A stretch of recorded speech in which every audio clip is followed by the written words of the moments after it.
Hello everyone, my name is John Shirley King. Today I'm here with two special guests, my little sister Aviana King, as well as her boyfriend Janari Boone, and today we will be discussing the struggles of Filipino-American families and teenagers. I thought this would be a really good topic because I feel like it's something that is not really discussed as much and doesn't get acknowledged as much as far as people coming to America and having to change their way of lives and kind of assimilating to the culture. So I figured that discussing it would be a way to help bring more awareness to this topic and to this problem that many new families coming to America have. And I also wanted to bring my little sister and her boyfriend on this podcast so that they could give some insight onto how they feel about this topic and just seeing it from a different perspective and through, new ideas.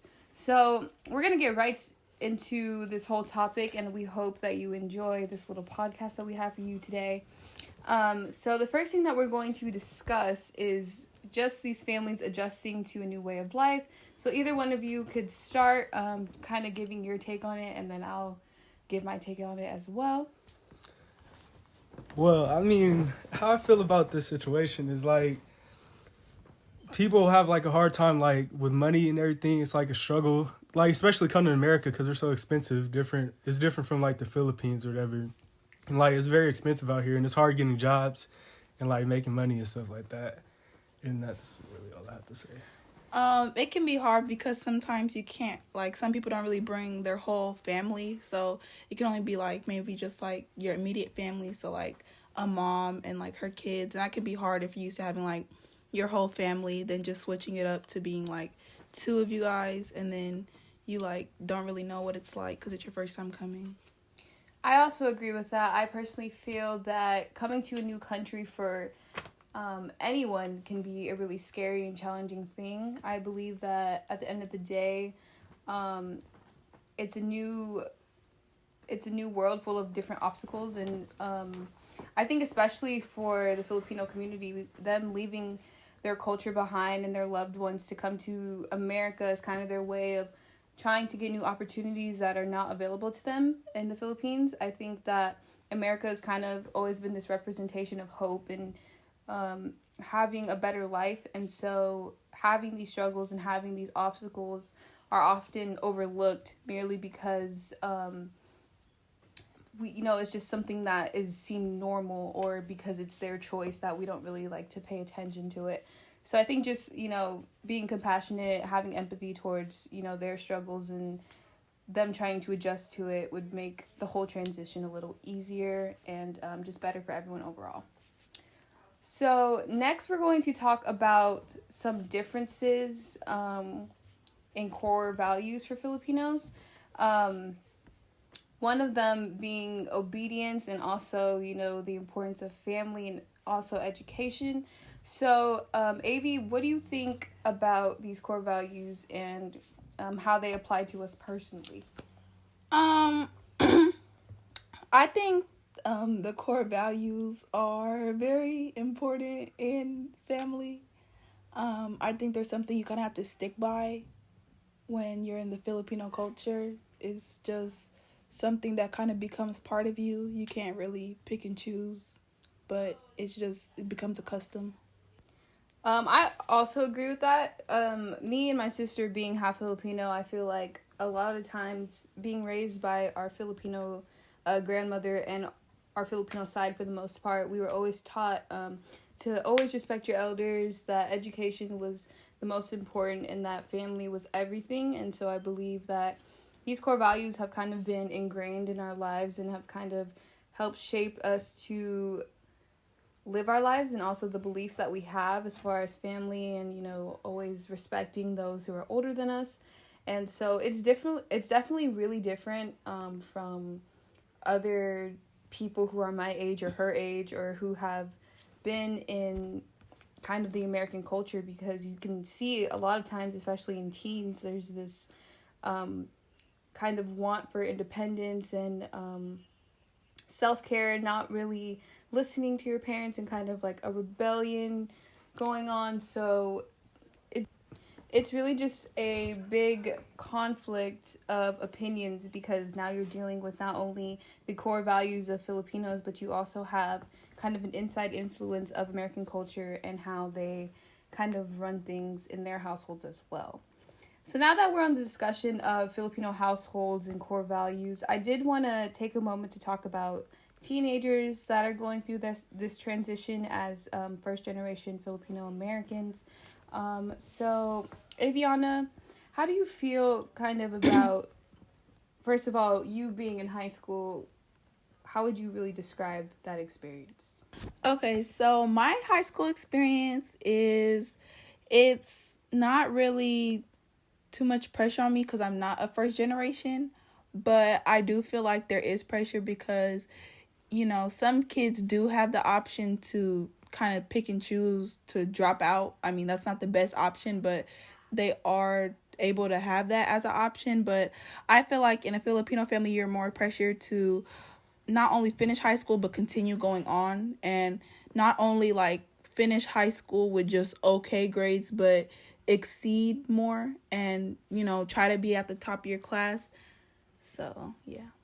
I think to add on to that, the biggest thing too is not only are they dealing with normal high school issues, but they're also dealing with the fact that they are still new to this country, still trying to adjust and get used to this new way of life that they are not really accustomed to. And I feel like having to deal with getting the good grades and, you know, doing well in school while also trying to fit in and kind of assimilate to the culture of high school in America is something that is totally different. I think a lot of times we just expect people to know how to act a certain way, not realizing that they may have never been exposed to a world like this, or they're not used to a certain way that it's run. I know personally, when me and my sister went to the Philippines and saw the way of life out there and comparing it to how life is in America, it's a totally different area, a totally different environment.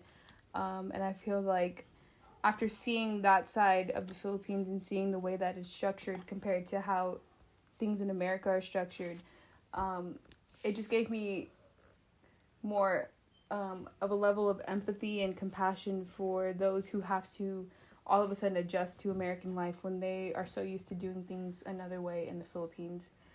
Another thing that I really wanted to touch base on was this feeling of teenagers not really being able to communicate how they're truly feeling to their parents. There's this idea that came up of guilt simply because they didn't want to seem ungrateful because of their family sacrifices, that they often are scared to talk about how they feel about things. So Avi, when you want to chime in, or Janari, if you guys want to chime in on that, one thing that I'm going to discuss first is this fact of depression and suicide rates going up simply because these Filipino American teens have to keep everything to themselves, and a lot of times it can be kind of an overwhelming experience of trying to have a good social life while also trying to maintain their grades and keep their families happy. So it could lead them to really be in this depression of where they really have no outlet to talk to anyone and can kind of just ruin their whole mental state. So have you known anyone or seen anyone who kind of has a hard time in high school and or doesn't have that outlet to like communicate with anyone? Yes, but it's a little different. I've seen someone, but it's kind of been harder since they didn't really have like a parent that speaks English, so it can be harder coming out here and then going like straight to high school and then trying to fit in with everybody who's kind of known each other for a long time, or at least has an idea of each other, and you just come and, you know, you can't really do what's expected of you, and they expect that because that's just like how they've grown up and what they're used to, but you're used to something different, and it can be hard when you just want to fit in, but you simply can't because there's just levels to getting there, and you feel like you only have high school, which is 4 years. That isn't long. And there's also, you know, touching back on having to hide your feelings and not being able to kind of communicate the struggles that you're facing. Do you think that you know, in Filipino culture, there's this thing of like, there's no real problems, as long as like you know, have food on the table and have like clothes on your back. Like, do you think that self-care and like your mental health is a thing in Filipino culture? I feel like, you know, all families don't really have the same opinions and thoughts on certain things, but for most, I do see that being true. I feel like since most Filipino culture, they're, you know, in the Philippines, and when you come out here with your family, you're, you know, an immigrant family from another country. So when you come, you know, your parents had a different struggle than you. And they may think like, oh, at least you didn't have to, you know, grow up like me. You have a better life here in America. But it can be just the same level of, you know, sadness and anger that they felt growing up how they did. And they often feel like, you know, you have their dream life, so everything's okay. And now we're talking about kind of these feelings of these teens. We have seen in a lot of Filipino parents this kind of scared mentality for their children, because in America, compared to Filipino culture, it's more, it's less restricted. So, you know, you have teenagers partying, doing drugs, alcohol, things like that. And this often leads to parents being scared, just because, you know, you rarely see that, you know, with the Filipino culture. And this leads to many restrictions. So as far as the restrictions, we can see that this can lead to rebellions, especially in high school, because, you know, obviously if you tell a teenager they can't do something, that's going to make them want to do it more 9 times out of 10. So what's kind of your thoughts on this whole idea of restriction leading to rebellion? My thoughts kind of go both ways because I am in high school, so I do feel like this is your years to make some of the best memories that you hold on to for life. So you should be able to have that experience. And it's like, you know, you come to this country and you just want to make the best of it, make the best of your experience overall. So I do feel when teenagers are, you know, rebel against their parents just to do stuff. But I also get the parents' perspective because when you come here, you don't really know anybody. You don't know their intentions. And if that's not what you're used to and it's really something new, it's going to take time to adjust. And it's kind of hard when, you know, you're trying your best, but you just want the best for your kids in the end. So it can be hard, but at the same time, like, you're a parent, so you should always, like, protect your kids. So it makes sense, but it goes both ways.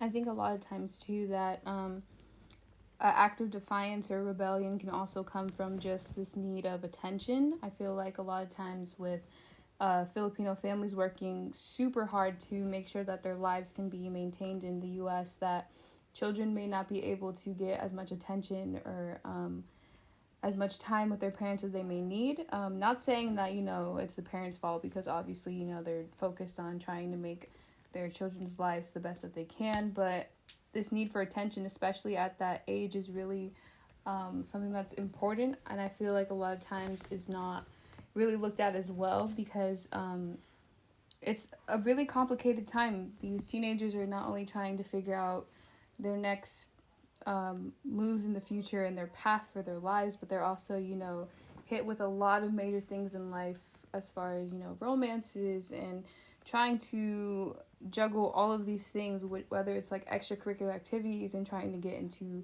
colleges or figuring out what their next career move is. And so I feel like not having that outlet or attention can really lead to a sense of rebellion, not because they want to, but just because they're looking for that attention and for that outlet to kind of communicate how they're really feeling with the whole process. I think a lot of times, too, this idea of having to be grateful for getting to America can be misinterpreted by just the fact of needing someone to be there for them and to kind of be that support system while they're trying to transition into this new life that they were kind of thrown into, without really understanding that the reason that they're in this new country is because their parents wanted them to have opportunities that they didn't have at their age and kind of a new way of life. And there was also something that I thought was really interesting that I had found, that Filipino parents only say something when children do something wrong. also that they don't really get acknowledged when they do something good.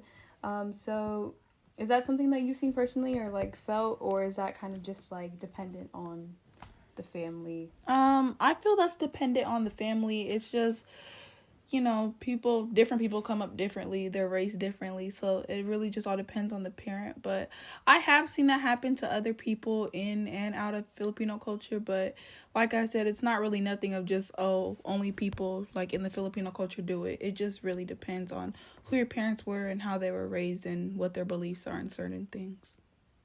And so one thing that I thought would be really, really important to discuss in this podcast, to kind of show how we relate to this idea personally, is to talk kind of about our family history as well. So our grandparents came to America when my mom was, I think, 8 years old and my uncle was 4 at the time. And so my mom was a first-generation Filipino-American student, and she kind of had to tackle her way through all the obstacles of the language barriers and trying to fit into American culture and their way of life, which was obviously really different from the Filipino culture. And only being 8 years old is kind of mind-blowing for me, actually, to even think about, because you're so young and yet everyone kind of is used to this way of life and you're just kind of thrown into there. So do you want to like talk about mom's experience, like from what you know, and then I can kind of like add on to it if you want.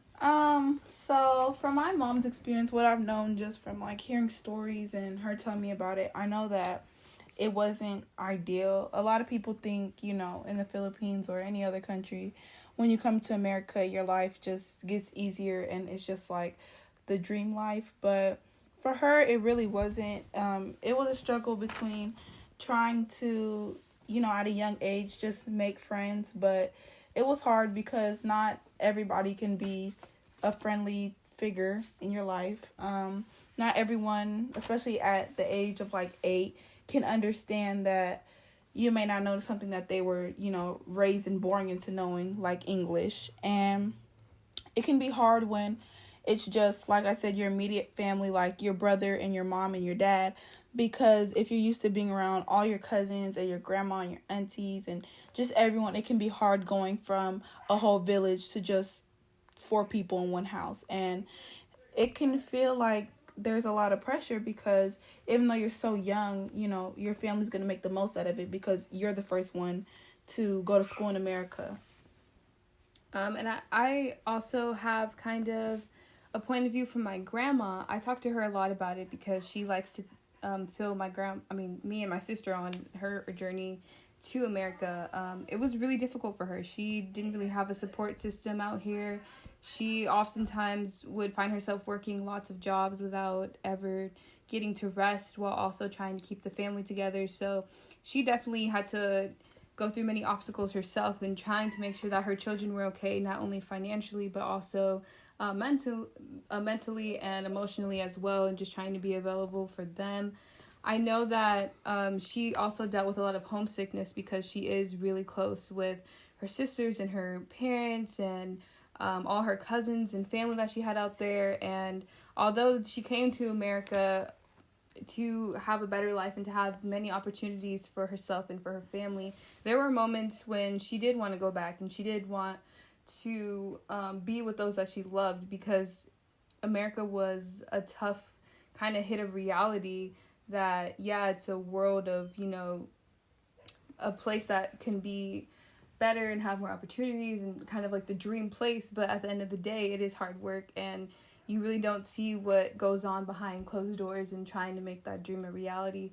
So I thought it was just really brave and strong of her to kind of sacrifice the life that she had and was so comfortable with to come to this new place and kind of give up everything that she knew in order for her family to be okay and to kind of pick the dreams that they had and have the resources to make those dreams come true.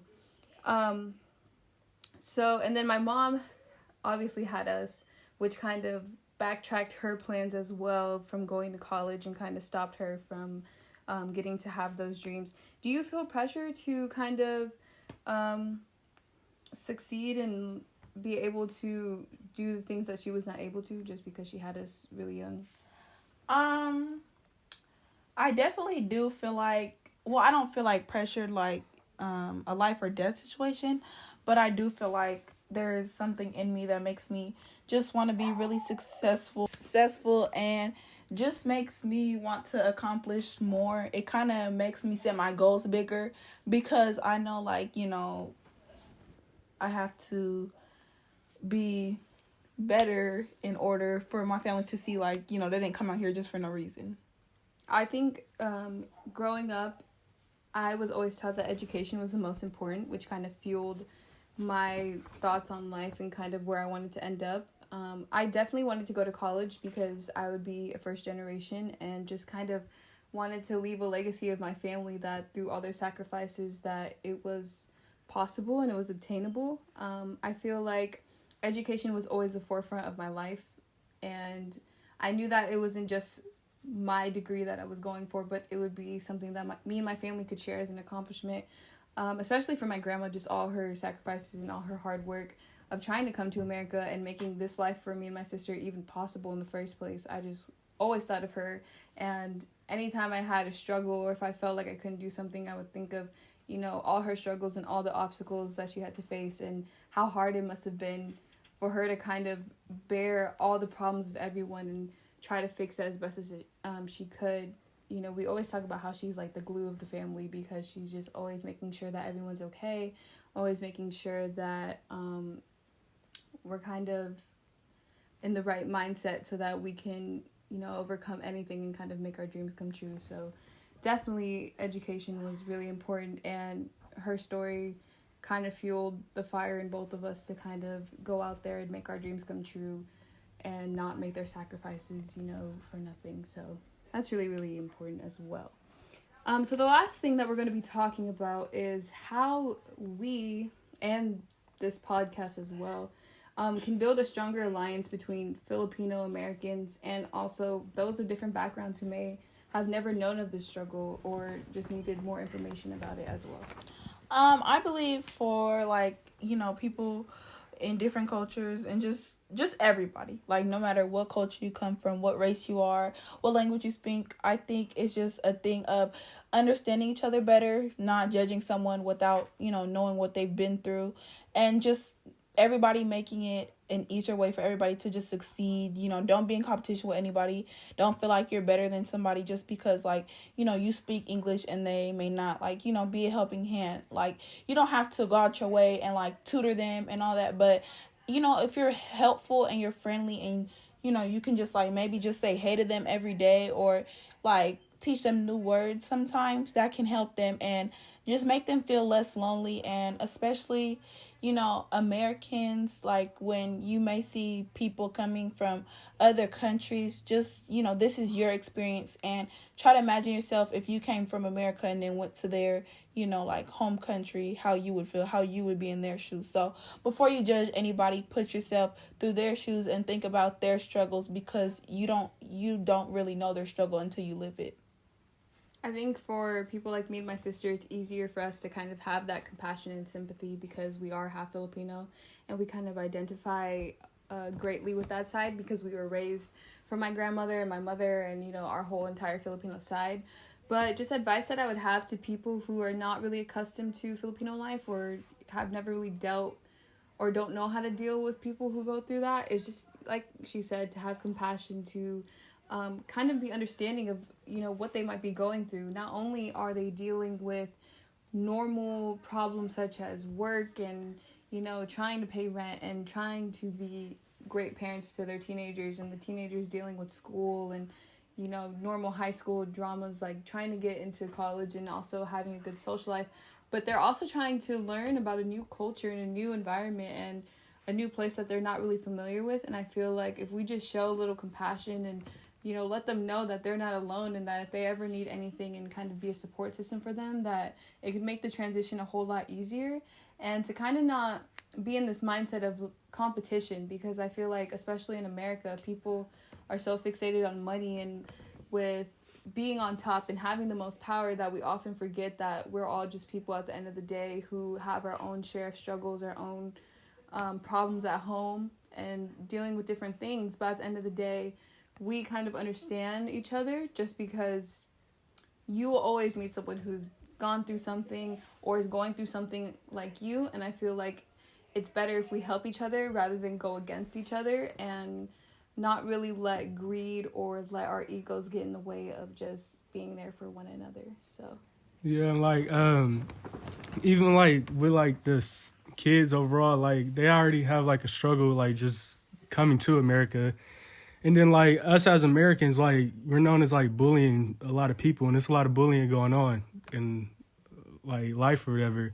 Especially like on social media. Like if you go on like social media, you'll see memes of like Asian families or whatever, like, you know, like just being like very ignorant and very mean to other families and stuff. And yeah, like so we just gotta try to like make it easier for the Filipinos, and like not even Filipinos, just other people coming to America and stuff like that. yeah, I think once we start to recognize that everyone kind of has their own share of struggles, I think it just becomes easier to be more compassionate towards them. And not only just to Filipinos, but just to every race or every person who is coming to America and who's new to the kind of way of life, because America is very different from other places around the world. And so once we just start to at least recognize that, you know, and acknowledge that, then I think we'll be in a better place for sure. Is there anything else that you guys wanted to add before we end this podcast? No. Okay, so thank you guys so much for listening. I hope this kind of helped you kind of get a grasp of how we can, as a country and as people of different ethnicities and backgrounds, kind of come together and be more aware of these problems and obstacles that Filipino American families face, as well as other families from different backgrounds who come from different places coming to America. And we just hope that this was a really interesting podcast and kind of sharing our personal experiences as well as experiences of other people as well. So thank you guys so much for listening, and we hope this was very useful. Thank you.